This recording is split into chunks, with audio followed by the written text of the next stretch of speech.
अलग अलग ताकतों के बारे में मुझे डराया जाता है और मैं उनसे यही कहता हूं, ताकतें तुम्हारी कुछ भी हो, हमारी ताकत तो हमारा खुदा है मेरे भाई। ताकतें तुम्हारी हो पर खुदा हमारा है। यही यकीन के ऊपर हम इस मैदान में उतरे हैं और आपको मैं यकीन दिलाना चाहता हूं कि जो पिछले 4-6 दिन के अंदर एक माहौल बदला है। मैं जब कन्नड़ गया पहली बार तो मुझे ऐसा लगा कि यहां पर थोड़ी मेहनत करनी पड़ेगी। मैं महज 4 दिन के बाद अब दोबारा उसी शहर के अंदर गया तो मैंने देखा कि खुदा भी कैसे कैसे करिश्मे करता है, कैसे कैसे 1000 वोट हमने हासिल किए और 20,000 की लीड से हम चुनकर आए। उस वक्त ये सच्चाई है कि उस वक्त मजलिस-ए-इत्तेहादुल मुस्लिमीन को महज मुसलमानों के वोट मिले थे। उन्हें यह पता नहीं था ये हैदराबाद की कौन सी जमात है। उन्हें नाम भी बराबर से लेना आता नहीं था। ढगे साहब सही है ना? मजलिस-ए-इत्तेहादुल मुस्लिमीन। ढगे साहब स्टेज पर चढ़ने से पहले याद करते थे मजलिस-ए-इत्तेहादुल मुस्लिमीन। लेकिन जब कॉरपोरेशन का इलेक्शन आया तो हमने हमारे दलित भाइयों के अंदर एक विश्वास जताया, एक ऐसा यकीन पैदा किया कि हम कोई दूसरी राजनीतिक पार्टियों की तरह नहीं है। अगर हम तुम्हें टिकट देते हैं तो जिताकर लाने की जिम्मेदारी भी हम उठाते हैं। उसके बाद आज बाड़ा साहब अंबेडकर जी अवैसी साहब ने जो एक अलायंस किया है, वो अलायंस यकीनन उन राजनीतिक पार्टियों का सरदर्द बन चुकी है।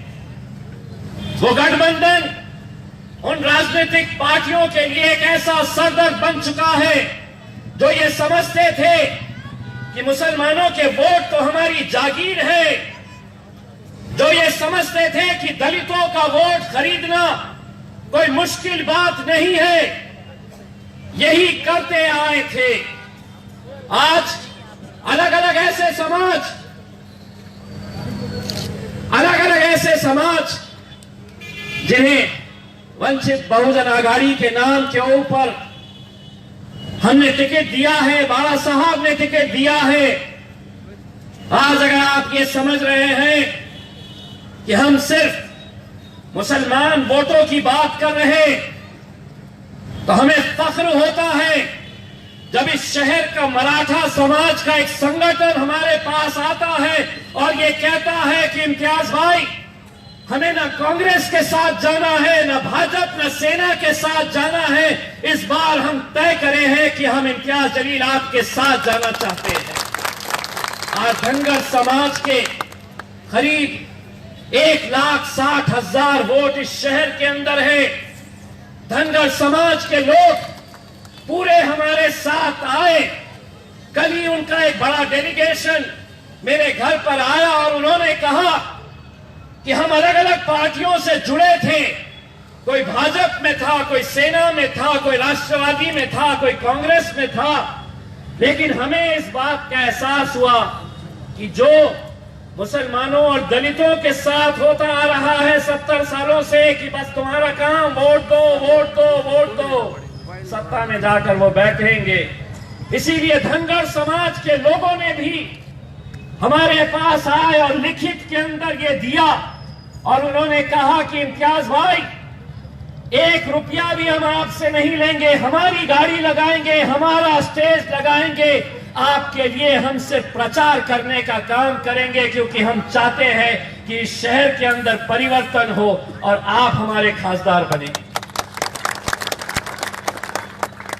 मेरे भाइयों, ये हमको सोचना चाहिए। हमने पिछली बार क्या किया था? हमने कुछ नहीं सोचा था। हम सिर्फ अपना वोट डालने के लिए गए थे। हमने लोगों से यह कहा था कि सिर्फ अपना वोट डालो। आज दोस्तों, जब मैं अपनी मंजिल इतनी करीब पाता हूं तो मुझे और एक बात का यकीन हो जाता है। जिस तरह असेंबली इलेक्शन के दौरान महज 22 दिन पहले अगर एक मोहल्ले का कॉर्पोरेटर बनना है तो 6-6 महीने, 1-1 साल, 2-2 साल मेहनत करनी पड़ती है, तब जाकर कॉर्पोरेटर बनता है। और एक शख्स 22 दिन पहले आता है और आमदार बनने के बात करता है। तो मैं उस वक्त भी लोगों से एक बात कही थी और आज भी उस बात को दोहरा रहा हूं, अगर मेरी नीयत साफ है तो इंशाअल्लाह अल्लाह रास्ते जरूर बनाएगा, जरूर बनाएगा। और हर रोज हम देख रहे हैं कि कैसे रास्ते बनते जा रहे हैं, ऐसे ऐसे रास्ते बनते जा रहे हैं कि आज अलग अलग पार्टियों के नेता यहां पर भी स्टेज सजेंगे, यहां पर भी अलग अलग पार्टियों के लोग आएंगे, बातें करेंगे। मैं आप लोगों में से एक बात कहना चाहता हूं, अगर कांग्रेस का स्टेज इस जगह पर सजा या राष्ट्रवादी के कोई नेता आए तो उन्हें सुने जरूर आप। मुझे बड़ा खराब लगा जब किसी इलाके से वहां पर एक कैंडिडेट का जलसा नहीं हुआ। यह सियासत है, डेमोक्रेसी है, हर पार्टी को इलेक्शन लड़ना है, कोई हारेगा कोई जीतेगा, लेकिन आपको उन्हें सुनना है। इसीलिए मैं आपसे कहता हूं कि जितने लोग आज मुझे सुनने के लिए आए हैं, कल कांग्रेस का भी स्टेज यहां पर सजेगा। इससे ज्यादा लोग आइए सुनने के लिए, उनका भाषण सुनिए, लेकिन उनके सुनने के बाद उनसे एक सवाल जरूर करिएगा। उठ खड़े रहिए और उनसे ये सवाल करिए कि क्या मुसलमानों का काम सिर्फ वोट देना है? क्या अशोक चौहान को कभी ये लगा नहीं कि जिस कौम का मैं वोट पिछले 70 सालों से लेता आया हूं, क्या शरद पवार को यह कभी लगा नहीं कि जिस कौम के बलबूते के ऊपर मैं अपने आमदार और अपने खासदार चुनता हूं? उनसे यह बात पूछना जरूर मेरे भाइयों कि क्या वजह है कि औरंगाबाद या ऐसे इलाके, महाराष्ट्र के अंदर 48 लोकसभा की सीटें हैं, क्या राष्ट्रवादी को एक भी सीट मुसलमानों के लिए नजर नहीं आई? क्या कांग्रेस को यह लगा नहीं कि हम एक ऐसी सीट दें कि जहां से हम मुसलमान को चुनकर ला सकते हैं? आप मिलकर यह सवाल करना चाहिए, और अगर आप ये सवाल नहीं करेंगे तो आप अपनी कौम के साथ धोखा करेंगे। और ये नेता, ये कांग्रेसी नेता ये समझेंगे कि हमसे तो कोई सवाल करने वाला है ही नहीं। जो स्थानिक नेता है इस इलाके के, जो अपने गले के अंदर पंजे का और घड़ी का मफलर लेकर दौड़ेंगे, उनसे एक बात जरूर पूछना कि क्या वजह है कि लोकसभा के अंदर पूरे महाराष्ट्र से पिछले कई सालों से एक 48 में से एक भी मुस्लिम एमपी ना तो कांग्रेस ना तो राष्ट्रवादी कांग्रेस जिता पाई है। जिताएगी कैसा अगर वो टिकट ही नहीं देती है? उनके नेता ने एक बार कहा था कि अगर हम मुसलमानों को टिकट देते हैं तो मुसलमान तो उन्हें वोट दे देता है। के अंदर अगर हमारी आवाज ही नहीं है, कोई हमें विरोध करने वाला ही नहीं है, और सिर्फ महाराष्ट्र की बात नहीं कर रहा हूं, शर्म मुझे इसलिए आती है कि एक भी मुस्लिम एमपी महाराष्ट्र से नहीं, एक भी मुस्लिम एमपी गुजरात से नहीं, एक भी मुस्लिम एमपी राजस्थान से नहीं, एक भी मुस्लिम एमपी मध्य प्रदेश से नहीं, एक भी मुस्लिम एमपी कर्नाटक से नहीं, एक भी मुस्लिम एमपी गोवा से नहीं। आज ये आपको मुझे शर्म आनी चाहिए अगर हम यही सोचते रहे कि नहीं ये सेक्युलर जमातें हैं। अगर इम्तियाज जलील खड़े रहा इलेक्शन में, मजलिस अगर खड़े रही तो शिवसेना जीत कर आ जाएगी। यही ज्ञान पढ़ाया जा रहा ना आपको, यही बताया जा रहा ना कि इम्तियाज जलील खड़े रहे तो सेना जीत जाएगी। यही बताया जा रहा है। पिछले 20 सालों में जब चंद्रकांत खैरे शिवसेना का इस शहर का खासदार बनते आ रहा है 4 टर्म से, मजलिस ने तो एक बार भी इलेक्शन नहीं लड़ी इन 20 सालों के अंदर। वंचित बहुजन आघाड़ी तो इन 20 सालों के अंदर वजूद में ही नहीं थी। हम इलेक्शन ही नहीं लड़े। अगर हमने इलेक्शन नहीं लड़े तो किसने मुकाबला किया शिवसेना भाजपा का? तो वही कांग्रेस ने लड़ी, वही राष्ट्रवादी ने लड़ी। ये दोनों पार्टियां मिलकर लड़ते रहे, पिछले 20 सालों से लड़ते रहे। हमने भी अपना वोट किसको दिया? आप खुद ये मानेंगे, मैं खुद अपना वोट कांग्रेस को देता आया ताकि वो लोग सेना को हरा सके, भाजपा को हरा सके। 20 साल दिए हमने, 20 साल तुमने पूरी ताकत लगाए, लेकिन नतीजा क्या हुआ? पूरी ताकत लगाने के बावजूद भी तुम सेना को औरंगाबाद में पछाड़ नहीं सके। हमने 20 साल तुमको दिए, तुमने अपनी ताकत दिखा दिए कि तुम्हारी ताकत इस शहर के अंदर है नहीं कि तुम इन फिरका परस्त ताकतों को हरा सके। 20 साल के बाद अब एक मौका हमको दो, हम दिखाएंगे सेना को कैसा पछाड़ा जाता है इस शहर के अंदर। एक बार हमने पछाड़े हैं,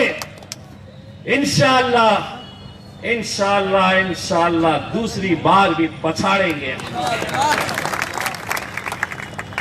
दोस्तों, ये सीट महज एक औरंगाबाद की लोकसभा की सीट है, ऐसा नहीं है। ये सीट महज यहां के मुसलमानों के लिए एक नाक की बात हो गई है, एक इज्जत की बात हो गई है। आज इस सीट के ऊपर न जाने दुनिया के ऐसे कितने मुसलमान नजर लगाए हुए हैं।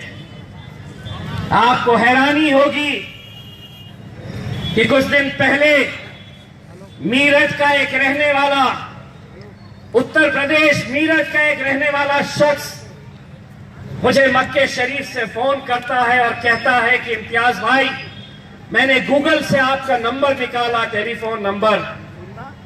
जब आपका टिकट का चल रहा था तो मैंने शिद्दत से इबादत की थी।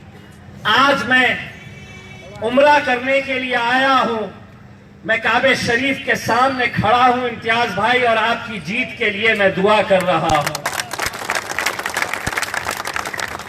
दोस्तों, उस जज्बे को देखिए कि कैसा एक अनजान आदमी जिसका कोई लेना देना नहीं, जो मुझे जानता नहीं, जो मुझे पहचानता नहीं, वो सिर्फ इसलिए दुआ कर रहा है कि हमारी अपनी भी क़यादत जिंदा हो, हमारी अपनी भी क़यादत पार्लियामेंट के अंदर पहुंचे। मैंने बाड़ा साहब अंबेडकर जी से 2 दिन पहले कहा कि बाड़ा साहब, जब फॉर्म भरने गए तो आप इतना बड़ा जुलूस लेकर गए, ये तो तय हो गया है कि असद अवैसी साहब के साथ बाड़ा साहब आप भी लोकसभा में जाने वाले हैं, ये तो तय हो गया है। लेकिन मैंने बाड़ा साहब से कहा कि ना बाड़ा साहब, आप अकेले नहीं जा रहे, आपके पीछे पीछे मैं भी आ रहा हूं इंशाअल्लाह, और हम जाएंगे मेरे भाइयों। मैं सिर्फ आप लोगों से इतनी इल्तिजा करने के लिए आया हूं, तमाम नौजवानों से, तमाम बुजुर्गों से। देखिए, महज 28 दिन का वक्त हमें मिला है। 1900 पोलिंग बूथ है, सौों से ऐसे गांव है, कस्बे है, इलाके हैं। हम अगर दिन और रात भी अगर पूरी कोशिश कर ले कि उन गांव में जाएं, उन कस्बों में जाएं, उन बस्तियों में जाएं, दिन और रात करने के बावजूद भी ये मुमकिन नहीं होगा। इसीलिए मैं यहां पर मौजूद कटकट गेट के तमाम वो गयूर मुसलमानों से, तमाम नौजवानों से ये अपील करना चाहूंगा, किसी का नाम रफीक है, किसी का अखील है, किसी का शकील है, कोई चाउश है, कोई पठान है, कोई सैयद है, कोई शेख है, 23 तारीख तक अपना नाम बदल लो मेरे भाई। हर एक ने अपना नाम 23 तारीख तक इम्तियाज जलील रख लो, तब हम जाकर अपनी मंजिल हासिल कर सकेंगे। लोगों से ये कहो, अगर कोई कहा इलेक्शन के वक्त में लोग बड़े अकड़ते रहते हैं, यार इलेक्शन में खड़ा रहा, अपने पास तो आया भी नहीं। एक साहब ने कहा, क्या बॉस अभी एमपी बने ने सलाम करे, हमने जवाब भी नहीं दिए बॉस। मैंने देखा नहीं ना बॉस, मैंने देखा तो बराबर करूंगा ना, क्योंकि सलाम तो खुदा को पहुंचता ना भाई। लेकिन मामला बड़ा पेचीदा होता है। एक साहब ने तो बोल दिए, भाई अपने घर में एक पार्टी है, वो पार्टी में आना पड़ेगा, नहीं तो अपन वोट नहीं देने वाले। अब मैं उनको समझा रहा, मेरे भाई मैं गंगापुर में हूँ, अपने को नहीं मालूम, अपने घर में 14 वोट है, आना पड़ेगा। अब मैं ये दुविधा में कि गंगापुर जाऊं या 14, हिसाब लगा ले रहा मैं 14। अल्लाह उस बंदे को तौफीक दे, उसको मना लिया और वो मान लिया, मैं बोला जीत के आऊंगा इंशाल्लाह, तेरे घर पे जरूर आऊंगा और पार्टी खाऊंगा, और एमपी बन के आऊंगा तो पार्टी खाने का अलग मजा रहेगा। बस मेरे भाइयों, आप लोगों से मैं सिर्फ इतनी इल्तिजा करने के लिए आया हूँ कि हमारे जितने भी बुजुर्ग लोग हैं, नौजवान लोग हैं, आप लोगों को ये इलेक्शन, अगर आप ये समझ रहे हैं कि ये इम्तियाज जलील का इलेक्शन है और इम्तियाज जलील इसे लड़ेगा और इम्तियाज जलील इसे जीतेगा, तो ये गलत है। ये इलेक्शन आप लोगों का भी है मेरे भाइयों। अगले कुछ दिनों तक हमें मेहनत करने का है और उन लोगों की फिक्र नहीं करने का है जो चाय के ऊपर चर्चा करते हुए सारा ज्ञान बांटते हैं कि यार ये कैसा होगा, बोलना, तू फिक्र मत कर, इंशाल्लाह होगा, तू तेरा वोट डाल और पतंग के ऊपर डाल, सब होने वाला है, बराबर होने वाला है। ऐसे लोगों से ज्यादा ज्ञान मत करिएगा। एक नरेंद्र मोदी है जो चाय के ऊपर चर्चा करते हैं और पूरा कटकट गेट तो एक्चुअल में चाय पे चर्चा हमारे ऊपर करता है। उसके अंदर यार इम्तियाज भाई इम्तियाज आएगा क्या, इसको कितने मिलेंगे, उसको कितने मिलेंगे। एक बात मैं यकीन के साथ कहता हूं, आज रात में सोते वक्त 1 मिनट के लिए अपनी आंख बंद करना और ये तसव्वुर करना 23 मई का वो मंजर जब नतीजे आएंगे, वो मंजर को याद करना कि जब 2014 का नतीजा निकल रहा था गवर्नमेंट कॉलेज के सामने, नौजवानों के सरों का समंदर हम देख रहे थे। रिजल्ट निकलने से पहले ही सलीम सहारा साहब ने 2 टैंकर मंगा लिए थे हरे रंग का कटकट गेट के ऊपर। वो मंजर ये भी सोचना कि आज अगर हम ये सीट अगर हम निकालते हैं तो हम एक यकीन पैदा करेंगे, एक ऐसा यकीन पैदा करेंगे कि आज इस मुल्क की सियासत बदल जाएगी। कि अगर हम ये कहेंगे कि अगर मुसलमान, दलित और बहुजन एक प्लेटफॉर्म के ऊपर आ सकता है तो हम लोग पूरी सियासत बदल सकते हैं। मुझे मालूम है अगले कुछ दिनों के अंदर बहुत सारी साजिशें रची जा रही है और ये जो प्यादे आ रहे हैं ना आपके पास मेधा का, तो वहीं रहो, नहीं निकल सकते, मर जाएंगे, वहीं रहो बोलने वाले बहुत आएंगे। सुना है आ भी रहे हैं, रात में आते हैं और आपको बताते हैं कि वहीं रहो। ये असल में अपने उस पर नहीं आ रहे हैं। पेट्रोल कोई और डाल रहा है उनके गाड़ियों में, पेट्रोल कोई और डाल रहा है और बोल रहा है कि जाओ अपनी बस्तियों के अंदर और मायूसी फैला दो, बताओ उनको गणित बताओ। अगले कुछ दिनों के अंदर भारतीय जनता पार्टी, आपको मालूम है एक एक कैंडिडेट को कितना पैसा दे रही है, चाहे वो उनका कैंडिडेट हो या उनका अलायंस पार्टनर का यानी कि शिवसेना का हो। एक एक कैंडिडेट को इलेक्शन लड़ने के लिए 15-15 करोड़ रुपए दिए जा रहे हैं। कांग्रेस के हर कैंडिडेट को अपनी पार्टी 10-10 करोड़ रुपया दे रही है। हर एक को मालूम है कि इलेक्शन अपने को किसी भी हालत के अंदर जीतना है। दोस्तों, आपके पास भी आएंगे, आपके बस्तियों में गलियों में आएंगे। एक एक वोट की कीमत तय की जाएगी। एक वोट की कीमत कितनी होगी? 500 देंगे, 1000 रुपये देंगे, 2000 रुपये देंगे। इससे ज्यादा एक वोट की कीमत नहीं मिलेगी। वो पैसा अगर आपके पास आया तो उस पैसे की तरफ देखना और ये कहना कि अगर मंडी में गए तो कुत्ते और बिल्लियों के बच्चे तो बाजारों में मिलते हैं, शेर के बच्चे बाजारों में खरीदे नहीं जाते। और मेरे ये नौजवान, ये वो शेर हैं जो इंशाअल्लाह 23 अप्रैल को एक ऐसा नमूना पेश करेंगे कि पूरा हिंदुस्तान देखेगा। और 23 मई को जब नतीजे आएंगे तब वो मंजर हम याद करेंगे और एक तारीख दर्ज कराएंगे कि 40 साल के बाद 1980 में इस शहर से आखिरी मुस्लिम एमपी इलेक्ट हुआ था। काजी सलीम साहब, मरहूम काजी सलीम साहब 1980 के अंदर